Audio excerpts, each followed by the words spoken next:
রব্বানা যালামনা, বলেন রব্বানা যালামনা আনফুসানা ওয়া ইল্লাম তাগফির লানা ওয়া তারহামনা লানাকুনান্না মিনাল খাসিরিন বলে বলে মসজিদে কেঁদেছো, আসরের নামাজ পড়ে কেঁদেছো, যোহরের নামাজ পড়ে কেঁদেছো, মাগরিবের পড়ে কেঁদেছো, এশার নামাজ পড়ে কেঁদেছো।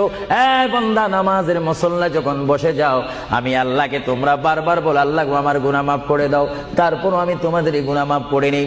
তারপরও তোমরা নিশি রাত্রে, মানুষ যখন ঘুমে যায়, তোমার বিবি যখন ঘুম যায়, তোমার ছেলে যখন ঘুম যায়, তুমি নিশি রাত্রে ঠান্ডা পানি দিয়ে ওযু বানিয়ে নামাজের মুসল্লায় বসে তুমি আবার যখন ডাক দাও, রব্বুল আলামিন, পৃথিবীর কোনো মানুষ আমার গুনাহ সম্পর্কে জানে না, তুমি আমার গুনাহ সম্পর্কে জানো। আমি এমন গুনাহ করেছি আমার বিবি জানে না, বিবি গুনাহ করেছে আমি জানি না।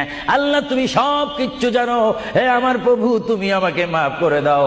আমার আল্লাহ বলে, তারপরও যদি তোমাদেরকে আমি মাফ না করি, তারপরও বান্দা তোমরা আমার রহমতের দরজা থেকে ফিরে যাইও না। আমি তোমাদেরকে হুকুম দিচ্ছি, ওয়ালাউ আন্নাহুম ইয যালামু আনফুসাহুম জাউকা, বান্দারে যদি গুনাহ করে ফেলো, আমার রহমত থেকে মুখ ফিরিয়ে তুমি চলে যাইও না।